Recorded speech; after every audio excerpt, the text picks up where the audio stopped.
pues la técnica resulta muy buena y resulta muy favorable para este proceso. Permítame un segundo, por favor.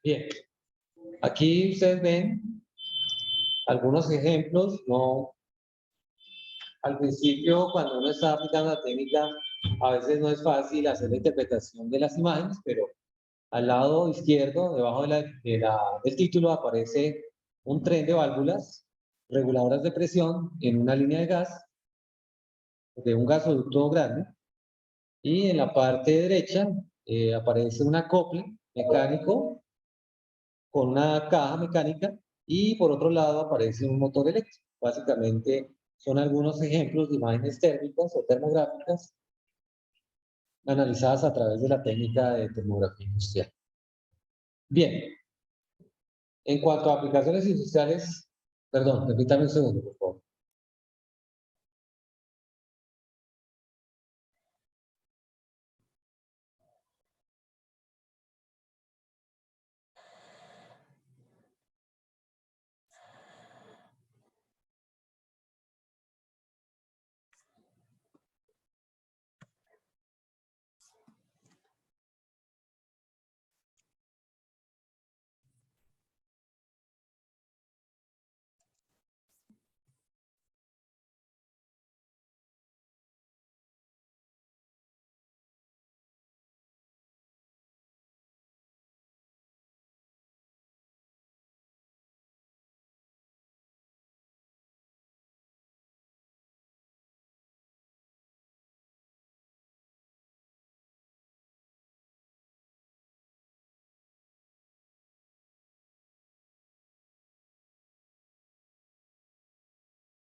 Bueno, en cuanto a aplicaciones industriales, hay cientos de aplicaciones industriales en cualquier sector manufacturero, industrial, de transformación de materia prima. Se utiliza la técnica sin ningún inconveniente.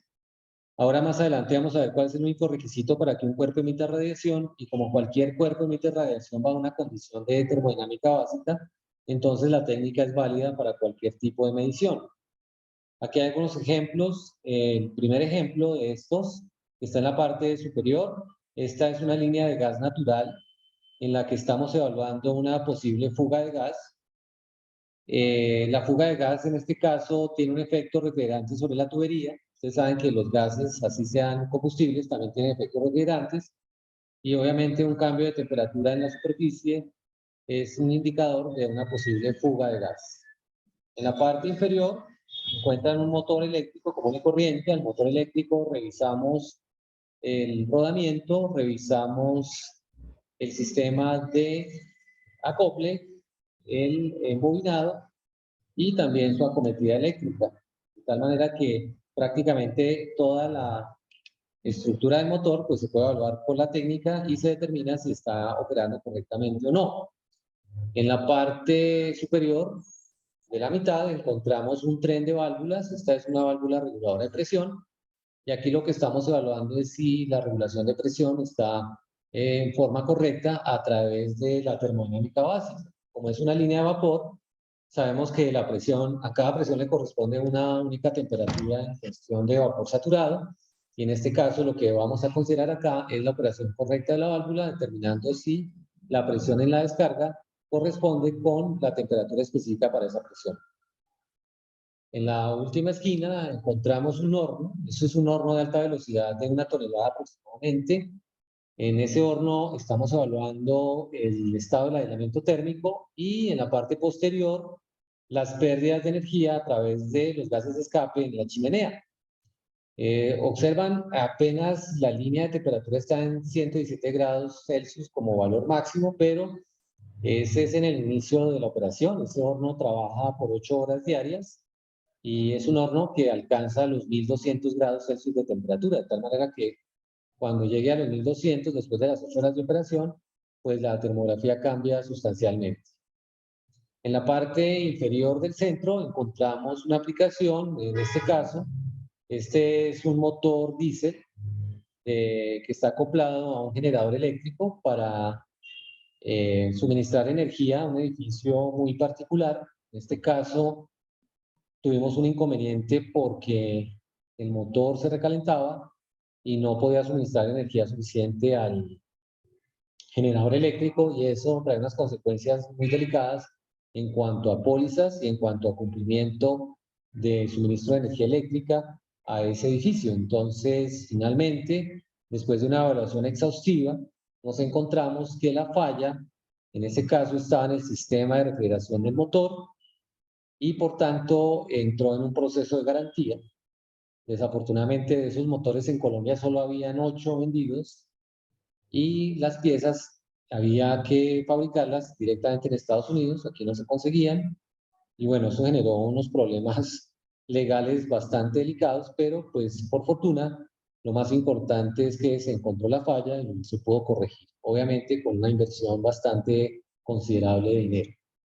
Y en la parte inferior derecha, ahí hay un ejemplo de un acondicionador de alimentos. Es un acondicionador doble de alimento balanceado para animales. En este caso, lo que nosotros estamos evaluando es la homogeneidad en la cocción del alimento. Entonces, aquí lo que queríamos verificar superficialmente es que este acondicionador de alimento de doble eje estuviera operando correctamente en cuanto a la recepción del vapor y en cuanto a la homogeneización del alimento en cuanto a cocción. De tal manera, pues que esas son algunas de las muy pocas aplicaciones que les puedo mostrar acá, pero pues en realidad las aplicaciones son universales y también es importante aclarar que la técnica como inspección y ensayo no destructivo arrancó con tableros eléctricos, por ello en la parte eléctrica pues la técnica es muy válida y es en donde mayor información y mayor bibliografía ustedes pueden llegar a encontrar y es el ensayo y la aplicación en donde más hay también pruebas de laboratorio e información certificada para validar la técnica. Posteriormente, aquí yo les hablo de otras aplicaciones que son muy importantes y que pues no son convencionales. Que, de hecho, la idea a veces con el seminario de investigación lo que yo pretendí fue aplicar la técnica en aplicaciones no tan convencionales, sin embargo, pues el tiempo no nos dio sino para formarnos en la técnica, pero ya los estudiantes están en capacidad pues de aplicar la técnica en otro tipo de aplicaciones. Aquí, por ejemplo, en la parte superior izquierda encontramos un modelo matemático para evaluar el tiempo de muerte de una persona. Eso se hace a través de la técnica, a través de modelo sencillo de transferencia de calor por conducción estable, por conducción inestable, que es el método de la resistencia interna despreciable. Entonces, ustedes lo verán en calor, los que no lo han visto, los que ya en calor, pues saben que el enfriamiento es de carácter exponencial y ese incremento pues se puede llegar a evaluar a través de la técnica de termografía. En la parte inferior se está haciendo la evaluación a un deportista. En este caso se está evaluando su desempeño y si el calentamiento previo que hizo a su actividad deportiva pues fue correcto y tiene una buena distribución, digamos, corporal de esfuerzo en cuanto a la parte de los músculos. En la parte superior encuentran la técnica que seguramente ustedes estuvieron muy cercanos a ella en la pandemia. Recuerden que durante la pandemia se usaba con frecuencia la medición de temperatura, la medición de fiebre para determinar si una persona tenía o no COVID. De tal manera pues que la técnica es sumamente confiable para eso. Obviamente hay que saberla aplicar. pero pues en la parte de medicina, la parte más básica de la parte medicinal corresponde pues al tema de fiebre. Sin embargo, actualmente se usa con mucha frecuencia para la detección de algunos tipos de cáncer y algunos problemas de piel. La parte inferior hay un problema de filtraciones de humedades que se verifican a través de la técnica vista desde una parte superior, a través de un helicóptero o a través de una visualización superior. Se está buscando la manera de encontrar una filtración de agua. También eso mismo pasa en la fachada que ustedes alcanzan a ver como un edificio. Ahí lo que se está tratando de verificar es la filtración de agua por el efecto básico de mecánica de fluidos de la capilaridad, y de esta manera pues llegar a establecer hasta dónde llega la capilaridad y cómo se puede llegar a hacer un control específico de esas unidades en ingeniería civil. Y por último, en la parte superior, pues ustedes ven ahí ya un caballito, porque así como se usa en la parte medicinal, en la parte deportiva, pues también ya la técnica se usa con mucha frecuencia en animales, tanto para la parte de competición como para la parte de salud. Bien, esas son algunas de las tantas aplicaciones que hay de la técnica de termografía. Las imágenes que ven ustedes en diferentes colores, diferentes tonos, son tonos que se pueden modificar dependiendo de la aplicación. Los tonos no cambian el resultado, pero sí pueden cambiar la interpretación en el sentido de que dependiendo de la aplicación a veces preferimos usar unas escalas u otras para tratar de visualizar un poco mejor el problema. Por ejemplo, en el tema de inspección de soldadura, con frecuencia yo prefiero una escala de tonos grises y de tonos negros a fin de asociar esa inspección a un análisis radiográfico. Pero pues la persona que hace la evaluación determina qué escala o qué tonos de colores usar en cada medición. ¿Qué ventajas tiene la termografía? Son muchos, aquí están algunos de los más destacados, no son los únicos, pero pues primero que todo es un ensayo no destructivo no invasivo. Nosotros no tenemos que involucrarnos directamente con el proceso de la superficie, sino que la inspección se hace de manera externa. En segundo lugar, el ensayo siempre se debe realizar por personal calificado y certificado. Aquí hay que aclarar que los ensayos no destructivos tienen niveles de certificación de personal, y eso lo da la norma, precisamente lo que les mencionaba anteriormente. Ustedes se pueden calificar bajo norma ISO o bajo norma ASNT, que son las más usuales y las más aceptadas a nivel mundial. Seguramente hay países o regiones del mundo que utilizan otras normas, pero las universalmente usadas son la ISO y la ASNT. Entonces, bajo esas condiciones, ustedes tienen 4 momentos de certificación. El primer momento es cuando empiezan a manejar la técnica, tienen algún curso especializado y tienen un año de experiencia. En ese caso no tienen ningún aval. Una vez tienen esa experiencia y ese manejo de los equipos, pueden presentar un examen que los califica en un nivel 1. El nivel 1 significa que esa persona ya está avalada bajo norma ISO o bajo norma SNT para aplicar la técnica y hacer inspección.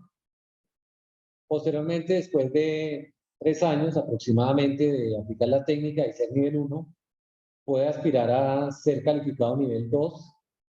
En el nivel 2 también tiene que presentar un examen, tiene que presentar un trabajo escrito de inspección, y una vez es evaluado, pues le otorgan ese título.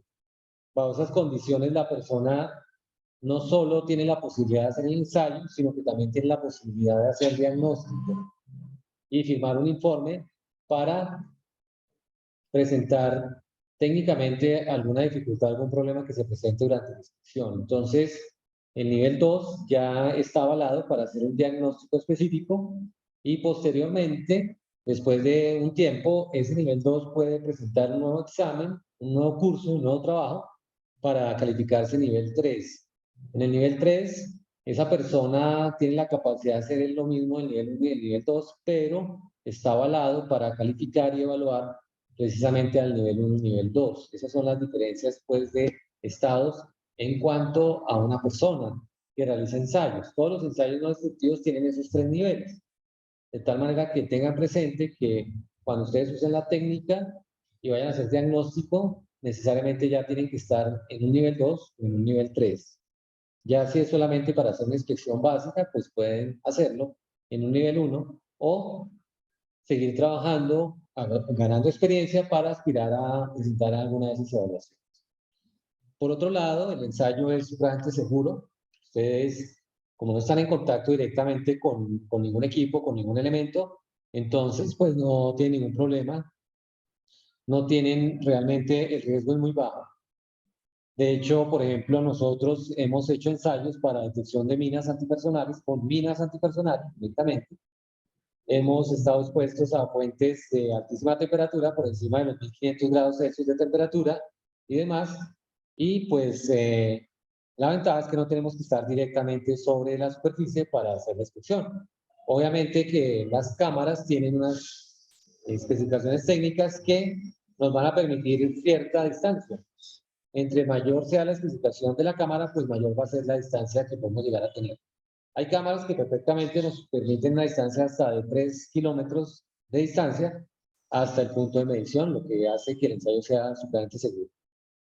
Por otro lado, el resultado es instantáneo, tienen una alta precisión, una alta exactitud si cuentan con un buen equipo. Hoy en día los equipos trabajan con un 20avo de grados Celsius, de tal manera que la lectura es muy buena y es muy exacta frente al valor real de la temperatura que se desea medir. El ensayo se ejecuta rápidamente. Las inspecciones se realizan en condiciones normales de operación. De hecho, cuando estamos arrancando una inspección y la gente desconoce la técnica, la pregunta que hace es, bueno, ¿cuál es el requisito para poder hacer la inspección? ¿Cómo tengo que tener los equipos? La respuesta es muy sencilla. Tiene que tenerlos trabajando en condiciones normales.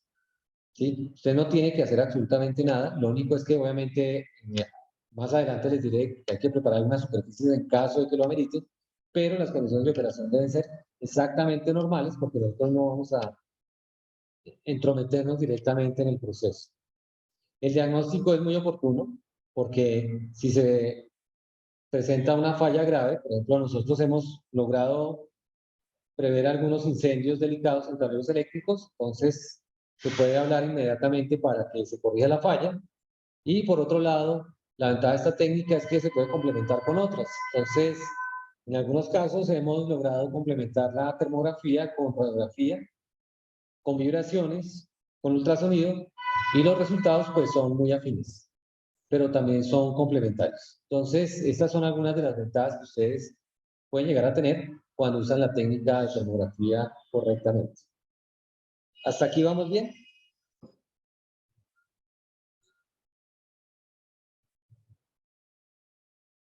Sí, señor ingeniero. Sí, Ok, ingeniero. bueno, muy bien.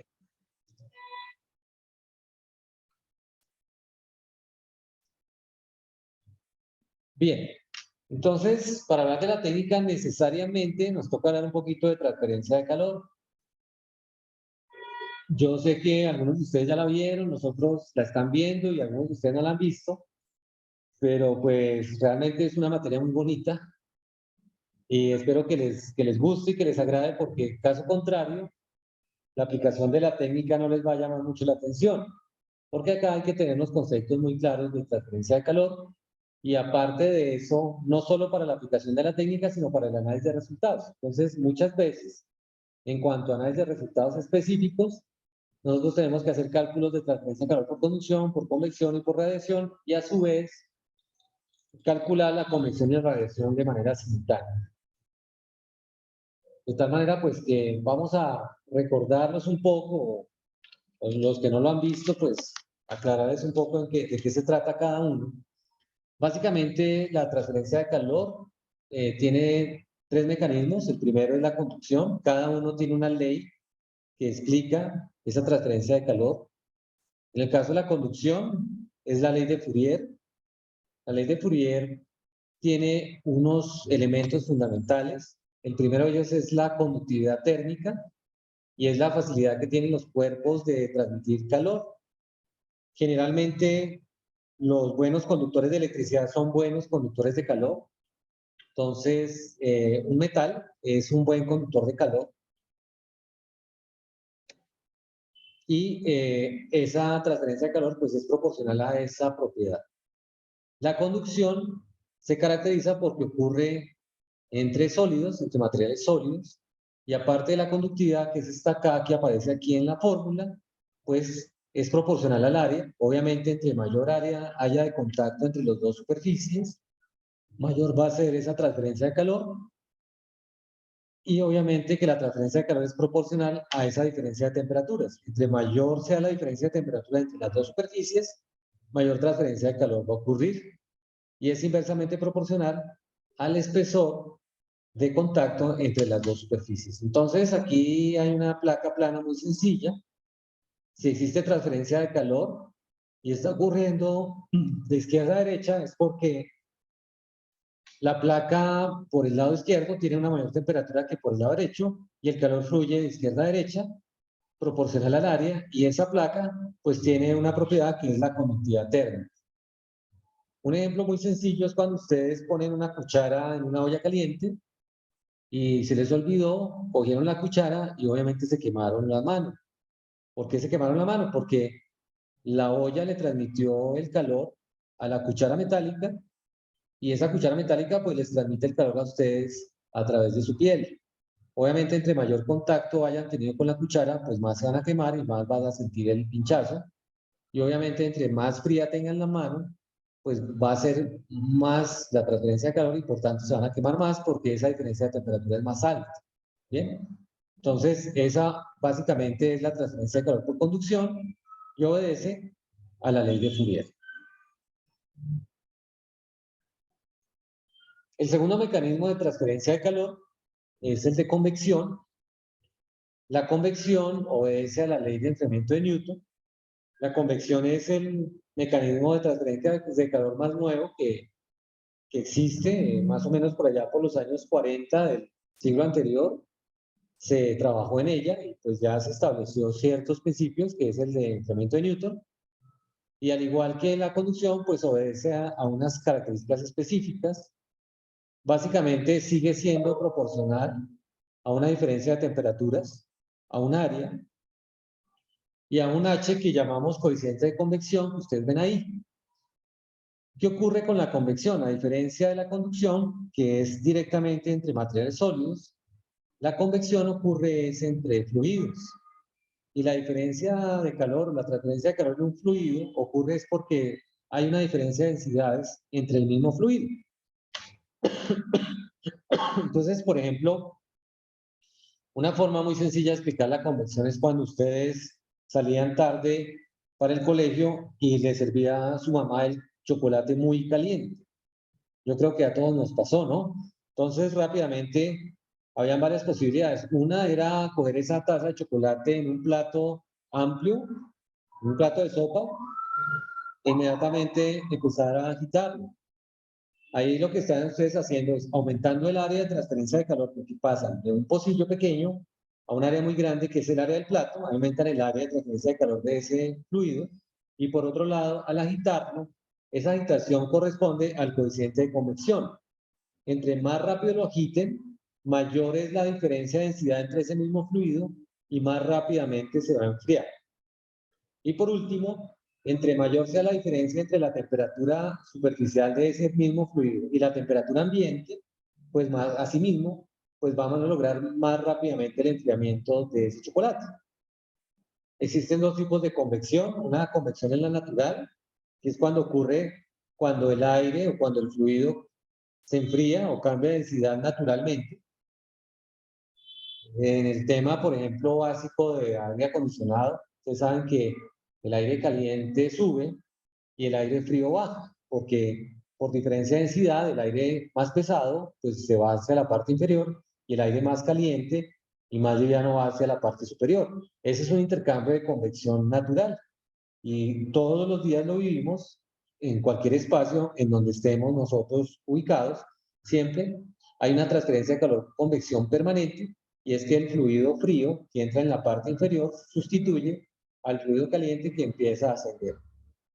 esa sería una convección natural.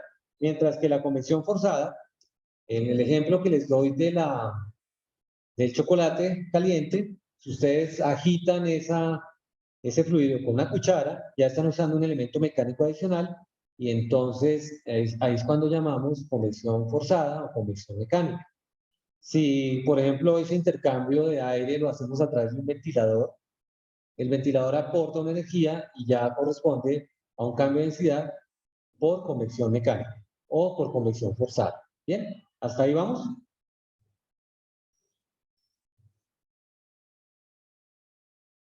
¿Sí? ¿Claro? Bueno, muy bien. El H, entonces, ese coeficiente de convección depende de muchas cosas. Ese coeficiente de convección va a depender del fluido, de su temperatura, de sus propiedades internas, de las propiedades externas del aire o del otro fluido que lo circunda. En el caso de que sea convección mecánica, entonces va a depender de la velocidad con que estamos agitando ese fluido, de la energía que le estamos aplicando, etcétera. Entonces, el coeficiente de convección es bastante complejo de calcular. Existen 4 métodos para calcular el coeficiente de convección, que ustedes ya los vieron o los van a ver en transferencia de calor, y pues acá no los vamos a explicar, pero realmente el cálculo del coeficiente de convección es un poco complejo y es lo más difícil para mí en términos de transferencia de calor por convección, el cálculo de ese coeficiente. ¿Bien? Por favor, nunca vayan a confundir el coeficiente de transferencia de calor por convección con la entalpía. Son dos conceptos completamente diferentes. La única que de pronto los acerca y por eso llegan a equivocarse un poco es porque los dos se simbolizan con la letra H minúscula.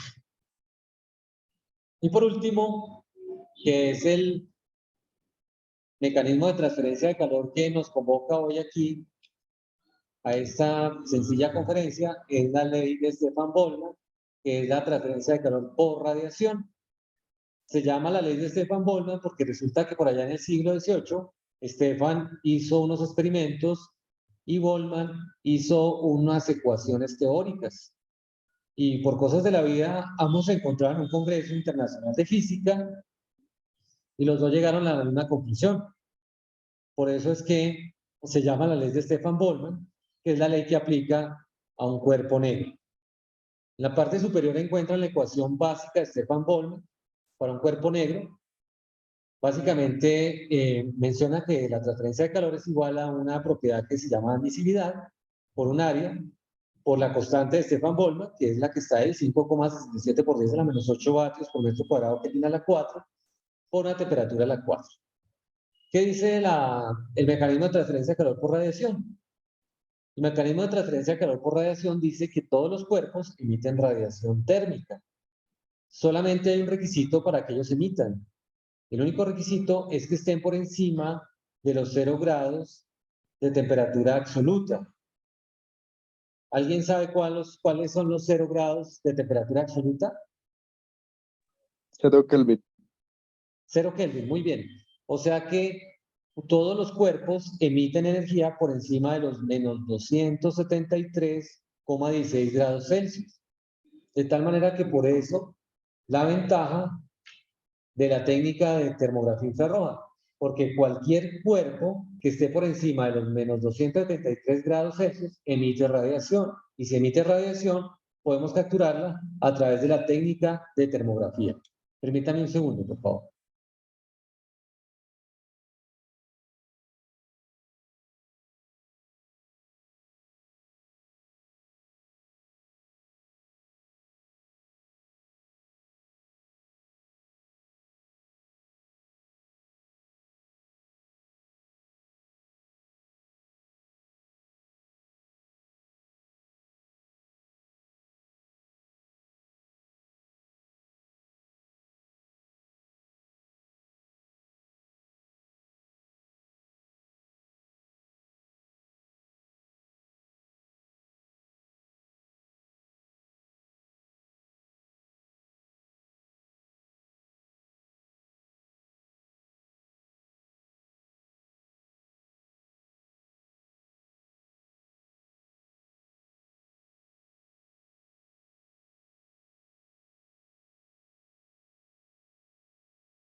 Bien, entonces, pues, ¿por qué es tan robusta la técnica de termografía industrial?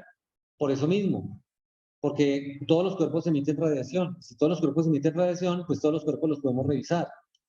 Entonces, por eso tiene aplicaciones en medicina, en ingeniería, en temas específicos de transporte, en temas de gases, en temas ambientales, por esa propiedad que tienen todos los cuerpos de emitir energía. Entonces, ¿qué dice la ecuación de Stefan Boltzmann? Básicamente dice que la energía de un cuerpo que emite un cuerpo negro es proporcional a su área. Entre mayor sea el área, más energía se emite, es lógico, ¿cierto? Esta que es una constante y también depende de su temperatura. Entonces, ustedes, por ejemplo, cuando están fríos, por ejemplo, en esta época del año que ha hecho tanto frío, pues su emisión es relativamente baja. Pero cuando ustedes están practicando algún deporte, ¿sí? Están muy agitados, están jugando fútbol, etcétera, pues ustedes ya tienen un intercambio molecular muy fuerte y eso hace que la energía que emiten sea mucho más alta. ¿Por qué? Porque su actividad es mayor. ¿Por qué? Porque están a una temperatura más alta. Entonces, esa es como la característica de la radiación. Otra característica que tiene muy importante la radiación y que nunca debemos olvidar es que no necesita ningún medio para transferirse. Recuerden que cuando hablamos de conducción, hablamos de un medio sólido y una propiedad que se llama la conductividad.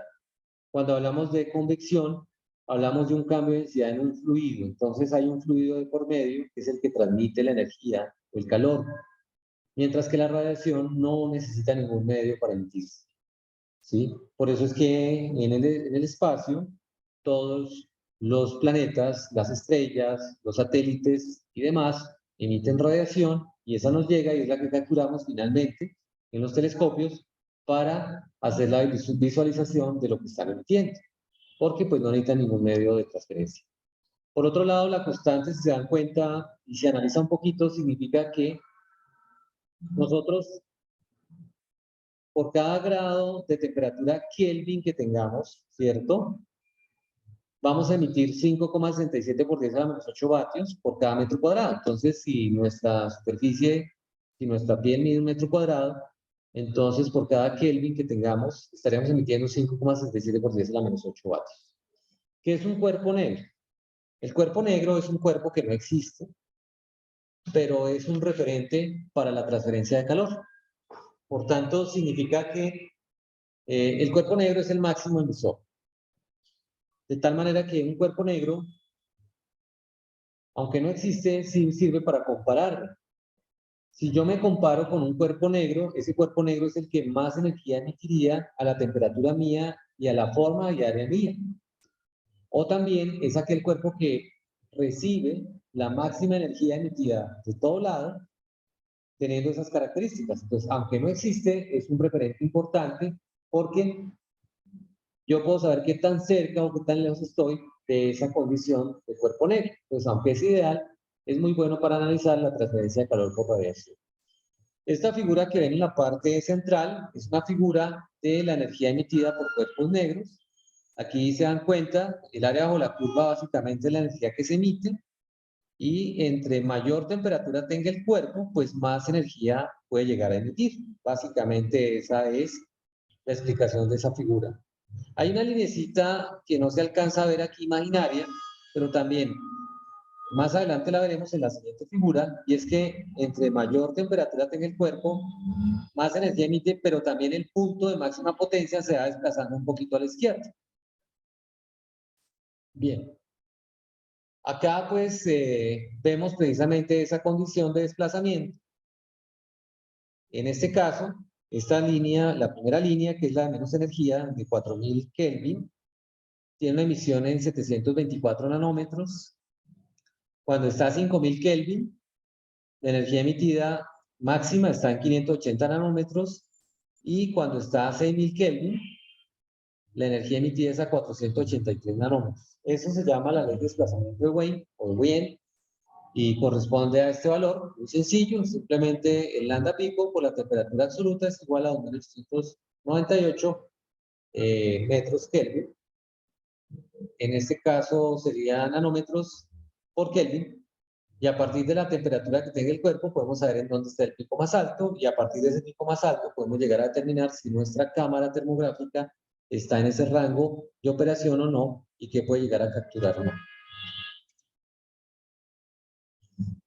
¿Qué características principales tiene la radiación? Son dos características muy complejas a las que se somete la persona que hace la inspección.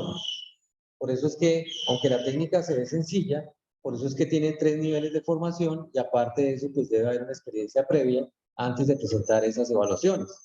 Resulta que las características principales de la radiación son que la radiación es de carácter espectral y la radiación es de carácter direccional.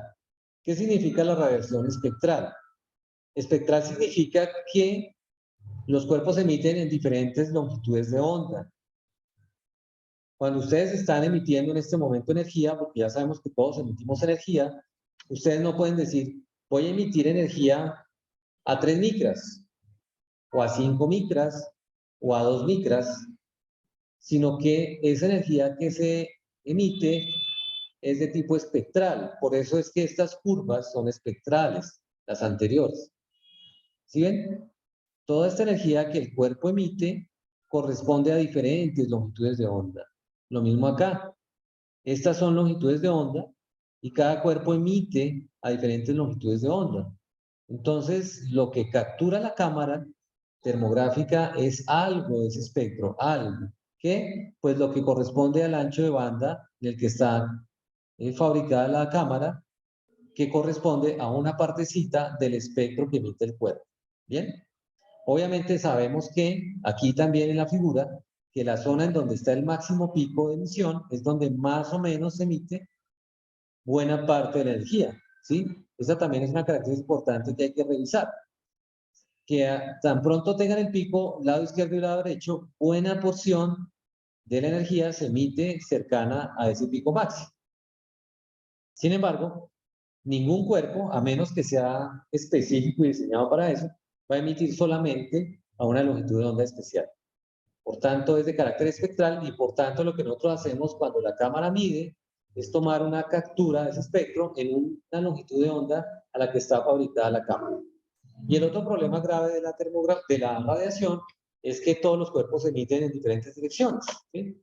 Ustedes no pueden decir así como los superhéroes que voy a emitir un rayo por la frente a cierto punto, sino que ustedes emiten en todas las direcciones de su cuerpo, ¿sí? Entonces, sus manos, su rostro, su piel, todo su cuerpo emiten todas las direcciones. Entonces, aparte de que emiten en todas las direcciones, emiten en un ancho de banda bastante amplio. Por eso es que el análisis de radiación a veces es complejo, y por eso siempre se debe hacer análisis de carácter espectral. Espectral significa que se tenga en cuenta la longitud de onda y, por otro lado, la dirección. Estos dos problemas ya miramos a ver cómo se resuelven en una inspección termográfica. Bien, entrando un poco más al tema de esos conceptos básicos, la teoría de la radiación se explica bajo dos principios. Uno es el principio ondulatorio y el otro es el principio cuántico.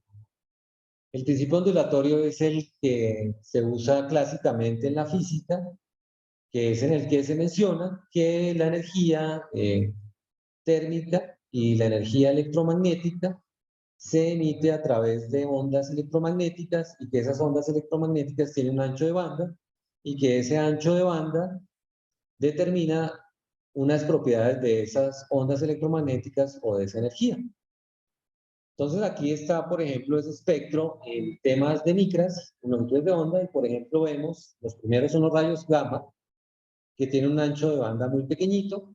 Luego vienen los rayos X, los rayos ultravioleta, la radiación térmica, la radiación infrarroja, los microondas y las ondas de radio y televisión. Observen que las ondas de radio y televisión son ondas bastante amplias, ya de metros. Mientras que, por el otro lado, hacia la izquierda estamos hablando de ondas de muy pocas micras. Los ojos humanos solamente capturan la porción de 0,38 a 0,77 micras. Ahí está bastante ampliado. si nosotros quisiéramos hacer esa franja real a escala, difícilmente la podríamos ver en la figura porque es muy, muy pequeñita. Esa es nuestra limitante de ojos. Y si se dan cuenta, todo lo que nosotros vemos, ¿sí? Aparte de que es el espectro visible, observen que todo lo que nosotros vemos es calor, porque el calor va desde 10 a la menos 1 hasta 100 micras. Todo lo que tenga que ver con ese ancho de banda es calor. ¿Sí? Entonces, las cámaras termográficas trabajan en el infrarrojo. Quiere decir que están por encima de 0,77 hasta las 100 micras. Sin embargo, ahora veremos que tampoco las cámaras tienen todo ese ancho de banda, sino que tienen dos anchitos de banda nada más. Todo lo que está a la izquierda de la parte visible, a la parte izquierda de la parte visible, observen que está una parte UV, ¿sí? Que también es calor, por eso es que a veces nosotros podemos calentar algunas cosas con UV, porque lo que emite entre 10 a la menos 1 y 0,38 es UV, y eso calienta, ¿sí? Siendo UV, no lo podemos ver, pero sí es UV. Luego viene el UV. Hacia la izquierda de la parte visible, todo eso son los rayos nocivos para la salud del hombre, para la salud humana, ¿sí? Mientras que lo que está hacia la derecha no es nocivo. Y esta teoría ondulatoria, entendámosla fácilmente, porque cada uno de estos energías, pues emite una energía, envía una energía diferente. Entonces, imaginémonos simplemente una cuerda atada a una pared. Si ustedes agitan la cuerda muy lentamente, las ondas son muy amplias y la energía que están transmitiendo es muy poca. Pero si ustedes agitan esa cuerda con mucha fuerza y mucho ritmo, obviamente, con mucho ritmo y fuerza, se reduce la longitud de onda muchísimo y están transmitiendo mucha más energía. Entonces, por eso es que los rayos ultravioletas, los rayos X, los rayos gamma, pues transmiten la mayor energía posible. Y por eso es que son tan nocivos. Y por eso también es que cuando ustedes calientan una superficie, y esto se ve mucho en tratamientos térmicos, cuando uno no tiene la posibilidad de tener una medición de temperatura, uno tiene esa medición de colores. Entonces, a medida que van calentando la superficie se va desplazando a la izquierda. Entonces, cuando ustedes vean una superficie ya en color verde, en color azul, pues, o en color ya violeta, significa que está muy, muy caliente. ¿Es claro?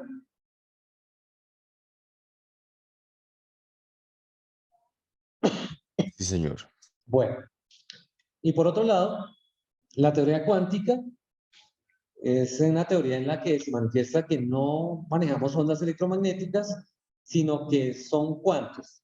El cuanto es la partícula más pequeña que tiene energía y lo que hacen los cuerpos es emitir cuantos. Entonces, en este momento no estamos intercambiando ondas electromagnéticas, sino que estamos intercambiando cuantos. Los cuantos también se transmiten a través del vacío, a través del espacio, y hay un intercambio de cuantos entre los diferentes cuerpos, pero finalmente si ustedes hacen un ejercicio de transferencia de calor por radiación usando la teoría ondulatoria o la teoría cuántica, la ventaja es que llegan al mismo resultado. Entonces, las dos teorías son completamente válidas. Obviamente, esta es como más sencilla de explicar. Bien, ¿y quién es el padre, pues, de la termografía? Pues se le atribuye a William Herschel del Reino Unido. Él nació en el año 1738 y él era un obsesionado pues por el tema de la óptica, y aquí aparece el experimento que hizo él. Incluso ahí está una foto un dibujo pues de Herschel. Herschel lo que hizo fue descomponer la luz en diferentes ondas electromagnéticas en colores, que son los mismos colores de la luz visible, ¿cierto? Entonces descompuso la luz visible a través de un prisma, ¿cierto? Y a cada color le puso un termómetro. Y obviamente se dio cuenta que cada termómetro marcaba una temperatura diferente. ¿Por qué? Por la explicación que les acabo de dar. Obviamente, cada ancho de banda tiene una energía diferente, y esa energía diferente se manifiesta ¿cómo? Finalmente con una temperatura.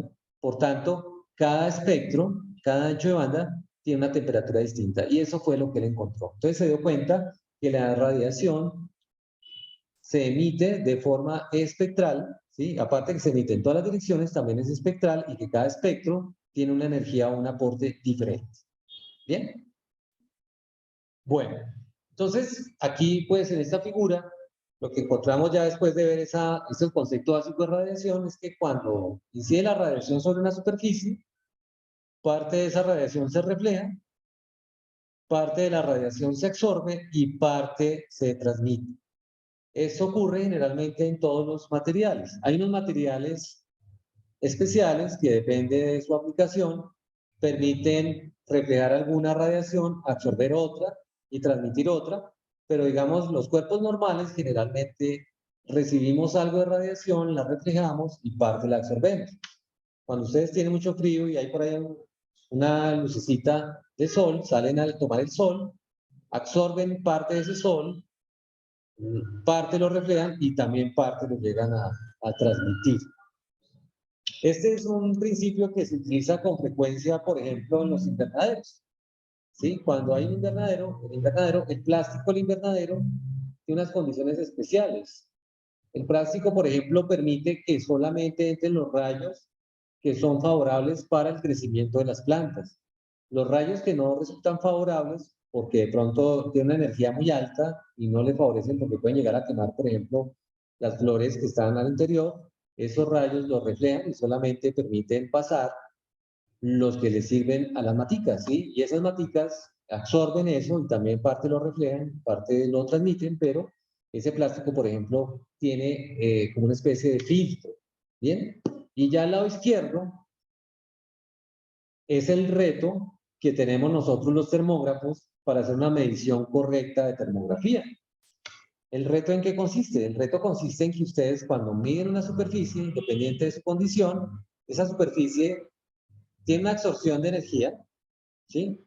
Emite una energía, transmite una energía y refleja una energía. Y finalmente, esas energías son las que ustedes están evaluando al revisar una superficie. Entonces, esto es lo que debe tener claridad la persona que hace la inspección termográfica para hacer una inspección correcta. Caso contrario, si por ejemplo no corrige esa reflexión, ¿sí? Y no corrige la transmisión, va a tener una medida errónea y va a entregar resultados falsos en una inspección. Bien. Aquí entonces ya tenemos esos equipos de termografía. En la parte izquierda, ustedes verán como las tres gamas de equipos de termografía que existen actualmente en el mundo.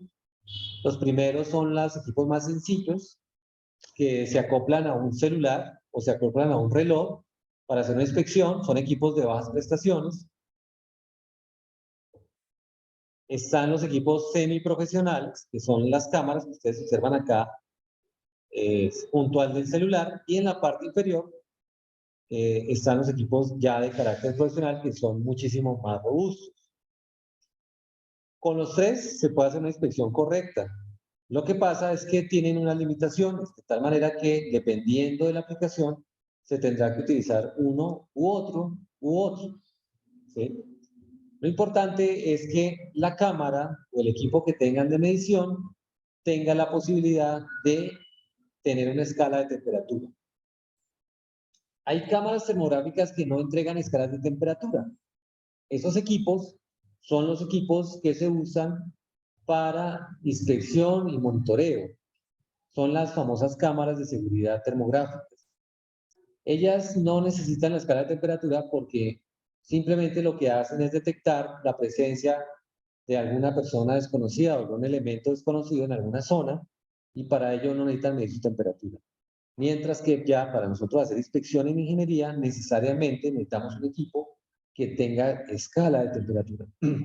Por eso, en algunos casos, en términos de definición, las cámaras de seguridad se denominan cámaras radiométricas y en el caso de medición las llamamos cámaras termográficas. Bien, aquí está como el funcionamiento de una cámara termográfica. Es muy sencillo. Tiene un lente, la onda entra a través del lente y esa onda se estrella contra un sensor. Lo que hace la cámara es esto, el sensor. El sensor es un arreglo de muchos sensores, generalmente es un arreglo rectangular. Como lo ven acá en la parte superior o en la parte inferior, es un arreglo rectangular de sensores. Hay cámaras, las cuadradas son de 100%, de 150 por 250, de 296 por 324, 256 por 324. Generalmente, dependiendo del fabricante, él va multiplicando por 2 ese número de sensores. Obviamente, entre más sensores tenga, pues es más costosa y su precisión y exactitud es más alta. ¿Qué hacen estos sensores? Estos sensores, como su nombre lo indica, pues son sensibles a la radiación y esa sensibilidad hace que ellos generen o un cambio de voltaje o un cambio de corriente. Ese cambio de voltaje o cambio de corriente lo envían a un procesador de señal, ¿sí? Y dicho procesador lo que hace es convertir esa señal en una imagen. Básicamente es lo que hace. ¿Qué pasa con las cámaras que generan corriente? Cuando la cámara genera una microcorriente, ¿sí? Un microamperaje, generalmente esas cámaras necesitan refrigeración porque se calientan. Entonces, el procesador necesita un sistema de refrigeración incorporado internamente para mantener frío el procesador y el sensor, pues para que haga bien su trabajo y no se recaliente. En el caso de las que generan microvoltios, pues no tienen ese problema y no necesitan sistema de refrigeración. Básicamente ese es el funcionamiento de una cámara infrarroja. Entonces, por cada sensor hay un punto de temperatura. Entonces, si ustedes tienen una cámara de 100%, significa que tienen 10.000 temperaturas medidas en una sola imagen. Porque cada puntico registra una temperatura diferente en la imagen. Si tiene una cámara de 256 por 324, hacen el producto de 256 por 324 y ese sería el número de temperaturas que tendrían en la imagen termográfica que van a tomar o que están tomando. Aquí aparecen algunas de las especificaciones técnicas. Por ejemplo, esta cámara, hay que tener cuidado. Por ejemplo, esta cámara tiene una especificación de 640 por 480 píxeles, pero estos píxeles, si se dan cuenta, son de la imagen, del display, no corresponden a los píxeles o a los sensores de acá. Hay que tener cuidado con eso. Muchas personas, cuando desconocen bien el tema, a veces piensan que este píxel del display corresponde al sensor, cuando en realidad no lo es. Este display básicamente es el display de la pantalla de la cámara y no el display o el sensor termográfico del equipo.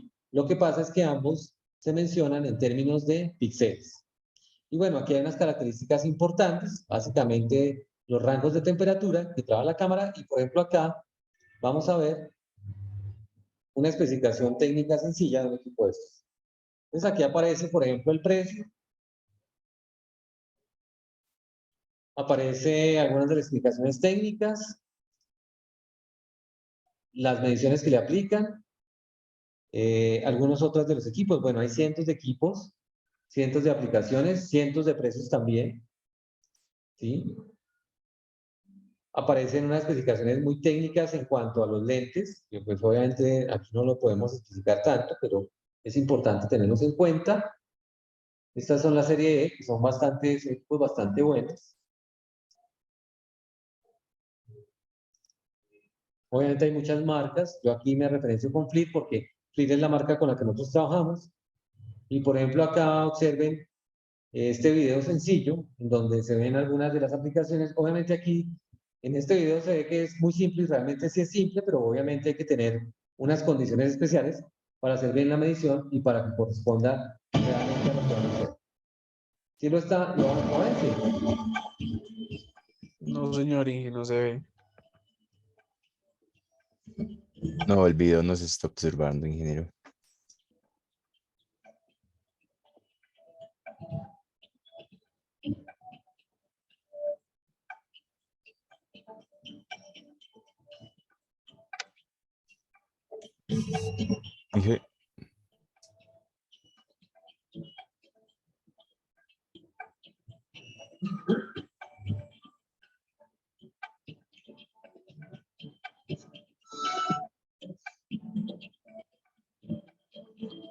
Ingeniero.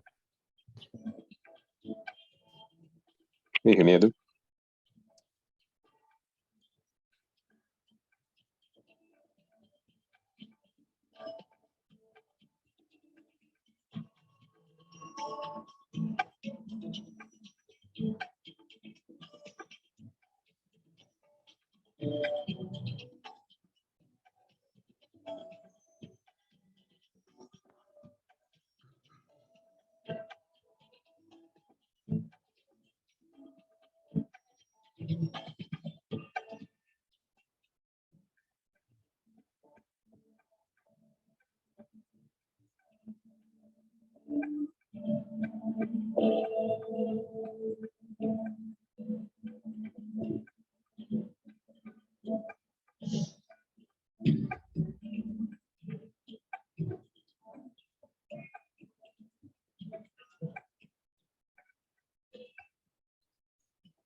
ingeniero.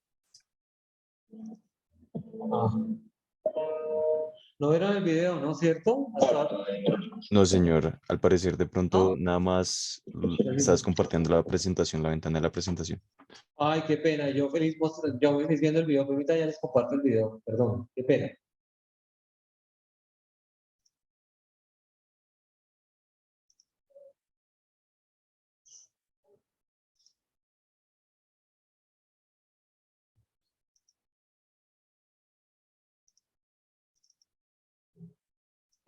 Ahora sí, Ahorita sí, ingeniero, ¿me perfecto. confirman por el chat, por favor?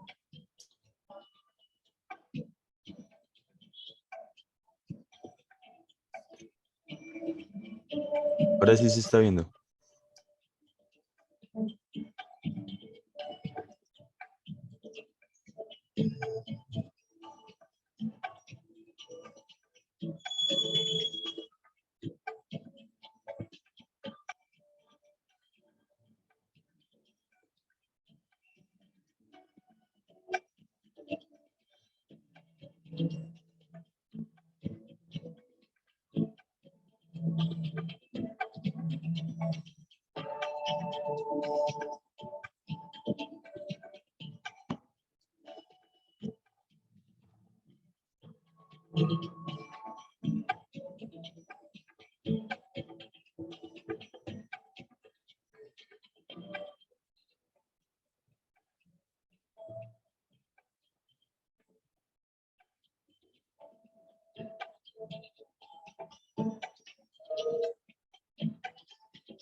Bien. ¿Vieron el video? Sí. Sí, señor. Bueno, muy bien. Entonces, por ejemplo, esas cámaras, esa serie es de 6, si se dieron cuenta, ahí hablaba del número de sensores. Son de 640 por 480 sensores. Si ustedes multiplican 640 por 480 les da 307.200. Quiere decir que una imagen térmica tomada con esa cámara le da 307.200 puntos de temperatura. 307.200 temperaturas por imagen, que es lo que finalmente uno analiza en el informe termográfico. ¿Bien? Bueno.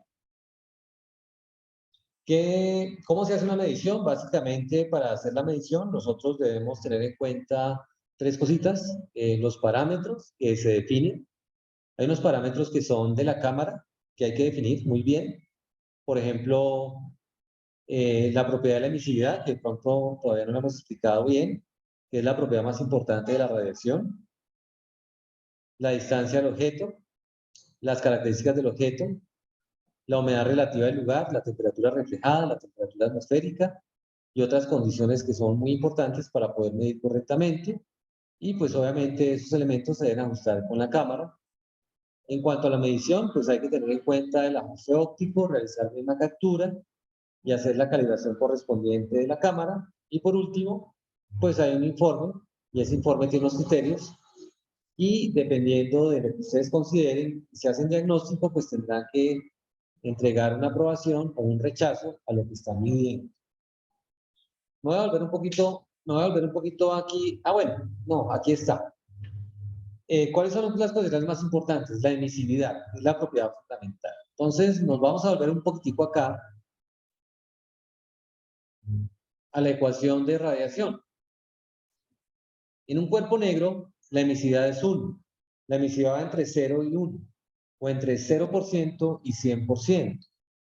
Cuando hablamos de un cuerpo negro que emite la máxima energía posible, es porque esa emisividad es de 1 o de 100%. Significa que el 100% de la energía la está emitiendo. Cuando su emisividad es de 0,5, significa que solamente emite el 50%. Cuando la emisividad es de 0,3, significa que está emitiendo solamente el 30%. Esa propiedad es la más importante y finalmente nosotros, como estamos midiendo la energía que emite el cuerpo, pues obviamente hay que calcular la emisividad del cuerpo que estamos midiendo y parametrizarlo en la cámara para tener una medida correcta. En el caso de la piel humana, para que ustedes se hagan una idea, la piel humana, independientemente del color, la piel humana tiene una emisividad de 0,98. Significa que estamos muy cerca a ser un cuerpo negro. Mientras que las superficies que son muy lisas, que son muy brillantes, tienen una emisividad muy baja, porque esas superficies, en lugar de emitir, lo que hacen es reflejar. Entonces, su reflectividad es tan alta que su emisividad es muy baja. Y son superficies como, por ejemplo, un vidrio, un metal muy brillante, una superficie muy pulida, pues son superficies que emiten muy poco. Por eso es que si ustedes cuando ven equipos de transferencia de calor, un intercambiador de calor, una caldera, un aislamiento térmico, siempre lo verán revestido ¿de qué? Lo van a ver revestido siempre de una película de aluminio, una película de acero inoxidable muy brillante. ¿Por qué se hace eso? Porque esa película muy brillante lo que hace es concentrar el calor internamente y no permite que salga por radiación, y por eso su emisividad es tan baja. ¿Sí? Mientras que si lo que ustedes quieren es transmitir un calor muy alto, pues obviamente esa superficie tiene emisividad muy alta, es supremamente rugosa y casi no refleja nada. Nomás si quiere, fíjense en una hornilla de una estufa. Es supremamente burda, ¿cierto? No es brillante, al contrario, es bastante rugosa, ¿cierto? Áspera y no brilla, porque precisamente está hecha es para emitir la máxima energía posible.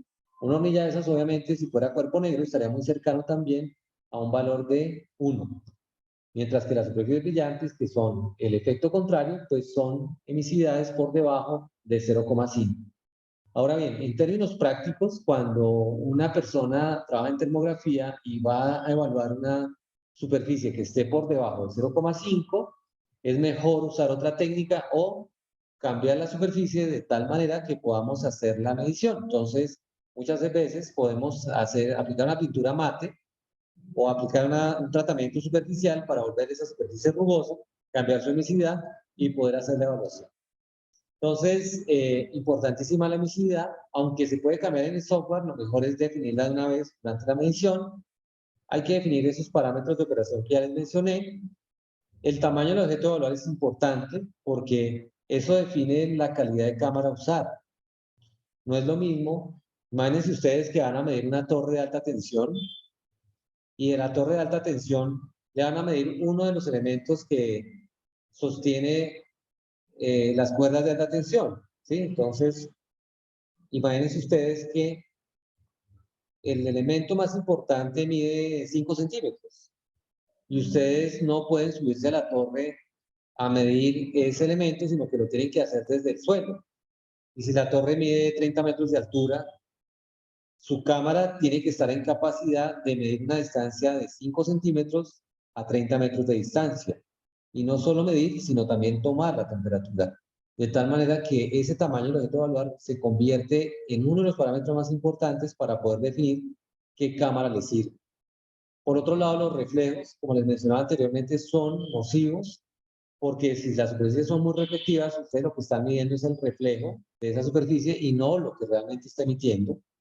Por otro lado, el enfoque óptico es fundamental porque si hacen un mal enfoque, eso no se puede corregir en el software. Por otro lado, siempre se recomienda coordinar bien la inspección con la persona de planta o con la persona responsable de los equipos.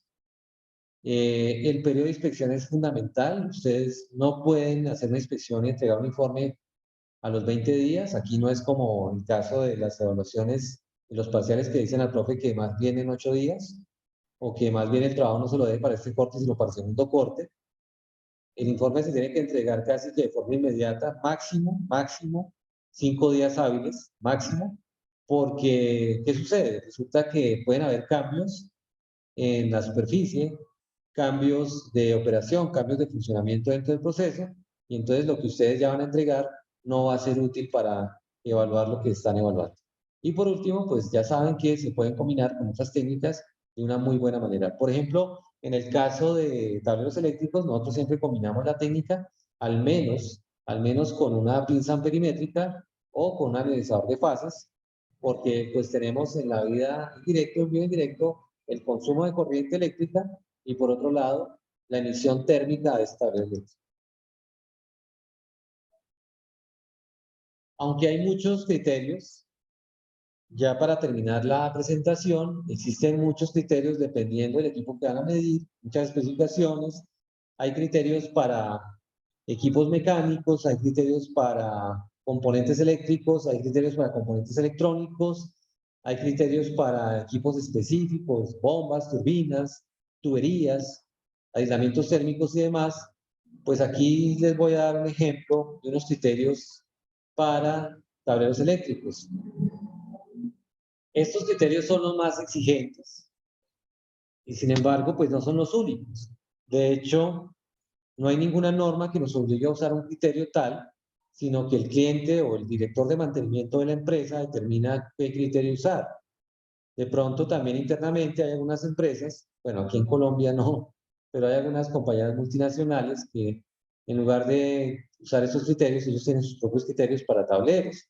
En algunos casos más o menos rigurosos que estas tablas, dependiendo de lo que almacenen. Por ejemplo, la semana antepasada estuve en una planta de producción de unos insumos químicos que son altamente inflamables y también son explosivos.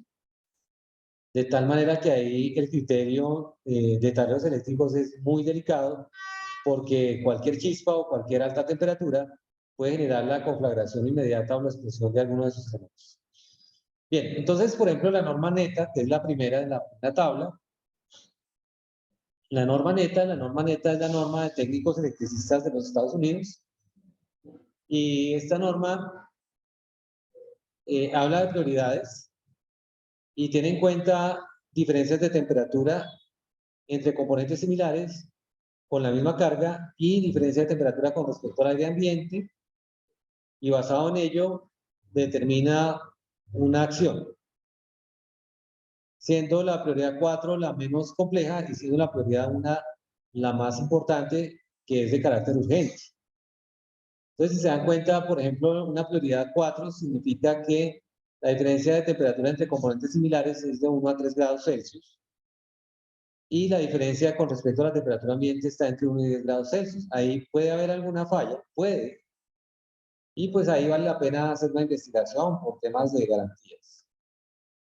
La prioridad 3, ya la diferencia entre componentes similares está entre 4 a 15 grados Celsius, pero dense en cuenta que ya también hay otra alarma con respecto a la temperatura ambiente. Si están por encima de esos elementos de 11 grados hasta los 20 grados Celsius con respecto a la temperatura ambiente, es posible que haya una deficiencia y es mejor que la programen con tiempo en un mantenimiento programado y hagan una inspección correspondiente.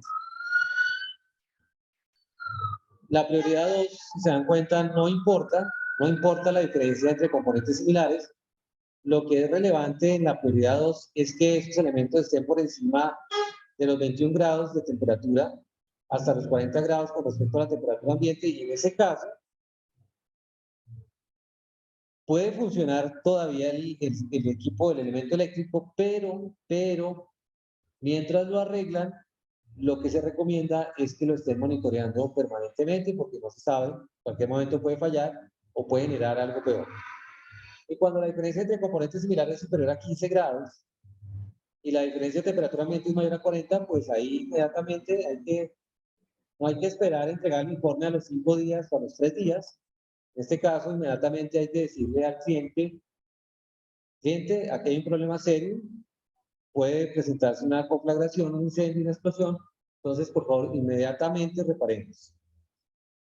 La militar es un poco más laxa, ¿sí? También tiene 4 prioridades y la diferencia entre componentes ya cambia sustancialmente. Entonces ya para que haya una prioridad 4, imagínense, antes era de 1 a 3 grados, aquí ya es de 10 a 25 grados, y así sucesivamente. Ya cuando los 70 grados, está por encima de 70 grados, pues obviamente aquí también ya hay que precisamente hacer un examen y parar.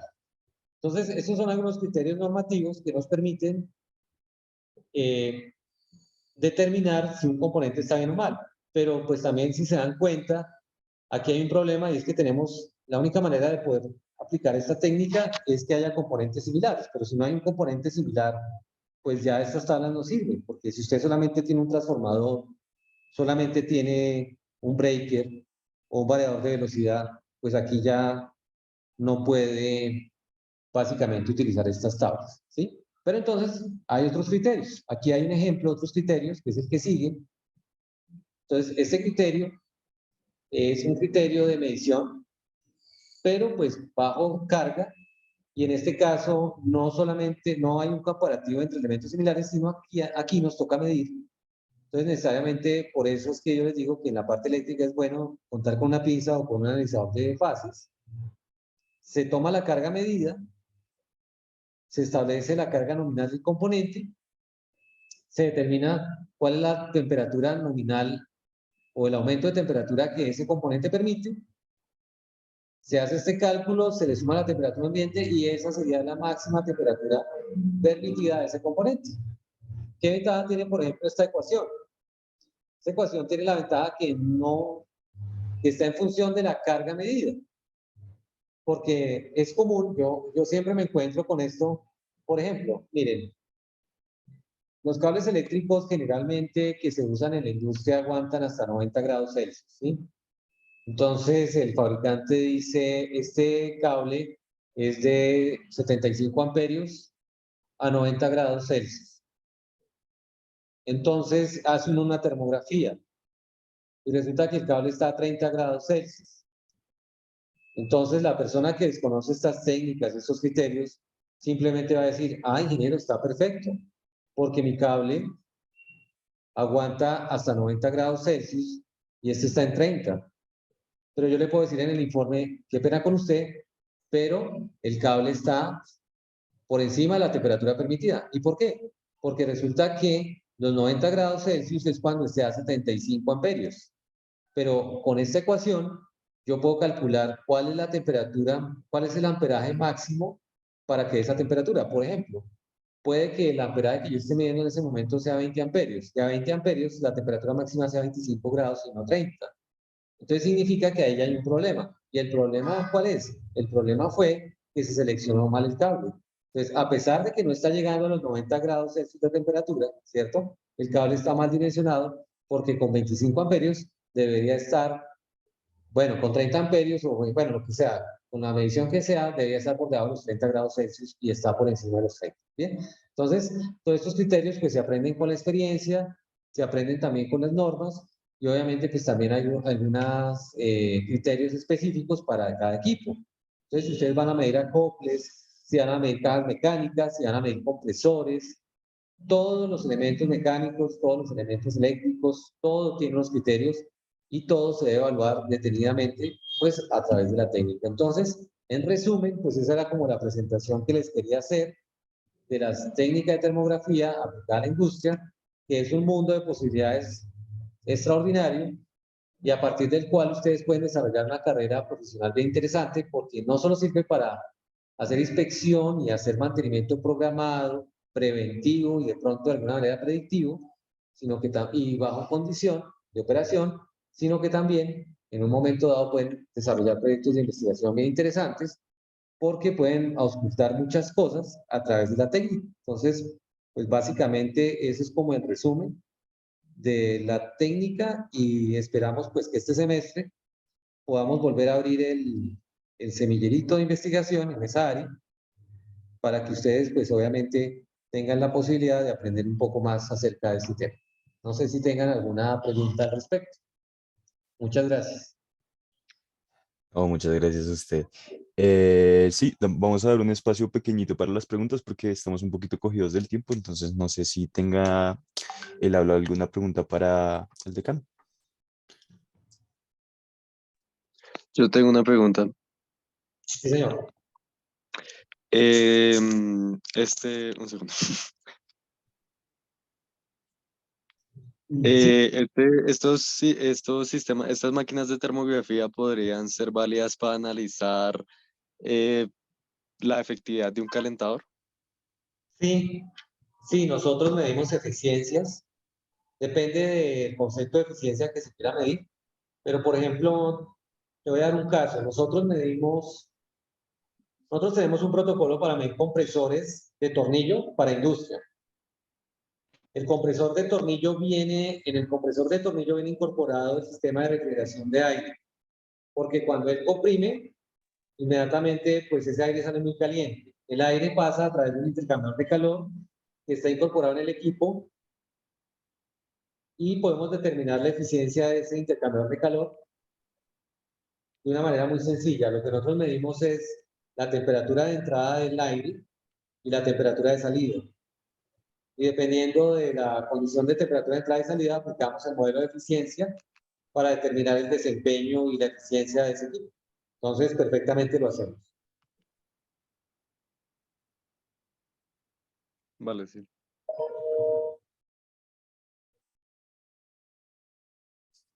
A mí también me genera una preguntita, digamos en el tema de la generación de energía por medio de ventiladores eólicos, como ese tipo de generación necesita unos ventiladores demasiado grandes, con unas aspas inmensas. El estudio para el mantenimiento con una cámara termográfica me lo permitiría muy fácil, ¿no? O sea, me daría como esos datos de manera muy sencilla. Sí, sí, es muy fácil de medir, sobre todo la transmisión mecánica y aparte de eso el tablero eléctrico, sin ningún problema. Si le tienes miedo a la altura o no tienes acceso o es restringido, la parte mecánica, al menos el tema de rodamientos y acoples, se puede hacer desde el piso, sin ningún problema. Lo único es que, como te digo, hay que mirar el plano de las piezas que vas a medir y establecer si la cámara tuya tiene la capacidad de tomar la imagen y medir la temperatura de ese tamaño. ¿Sí? Por ejemplo, el rodamiento es muy grande y las piezas más pequeñas del rodamiento son de 1 centímetro. Tú tienes que usar una cámara tal que desde el suelo la cámara te garantice que te pueda medir menos de 1 centímetro en cuanto a temperatura y pueda hacer la inspección sin ningún problema. Es lo único. Ah, Y vale, la inspección perfecto. mecánica también, y si ya puedes subir en la parte superior a ver la parte de control de tableros, la inspección eléctrica la haces con los criterios que te mencioné o con cualquier otro y es completamente válido. De hecho, se usa pues la ventaja es que la técnica como no es invasiva y los resultados son inmediatos, se usa para cualquier cosa. Ah, vale, Aquí listo. en la universidad tenemos una camarita, digamos que no es semiprofesional, pero nos sirve para la técnica y para aprenderla a manejar bien. De hecho, la tengo aquí en la oficina, no la he devuelto a los laboratorios, pero pues porque nosotros la usamos acá en mecánica. Ah, sí, sería bacán una clasecita para aprender a utilizar el equipo. Sí, claro, yo en estos días les envío un horario y unos requisitos para poder hacer parte del grupo y volvemos a hacer lo mismo este año, el ejercicio de aprender la técnica de termografía. Ah, listo, Inge. No sé si alguien más tenga una pregunta. Mm, ¿no? Entonces, pues, así terminaría por concluida nuestra charla del día de hoy. Bueno, perfecto, muchas gracias por la invitación. Gracias al ingeniero Dionisio por la invitación también, por supuesto.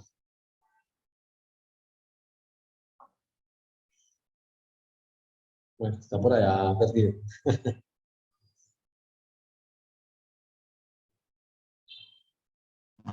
No, señor. Mil gracias por haber aceptado la invitación y pues gracias a todos por participar. Entonces tendremos otro invitado, el ingeniero César Claro. Entonces, tendremos invitados por participar. Feliz semana para todos. Bueno, muchas gracias y de todas maneras, si se dan cuenta, a los estudiantes que les llama la atención la transferencia de calor y toda la parte de térmicas. Ustedes saben que la mecánica tiene como 3 áreas fuertes: la parte de diseño mecánico, la parte de termofluidos, yo la llamo la parte de energía, y el área como de automatización y control. A los que les llama la atención la parte de energía o la parte de termofluidos, pues esta técnica es muy buena porque les ayuda a complementar todos los conocimientos en transferencia de calor. Y ya es como la transferencia de calor aplicada al tema o de mantenimiento, de inspección, de diseño, de desempeño, de eficiencia, de tal manera que pues resulta muy útil para nosotros como estudiantes de ingeniería mecánica.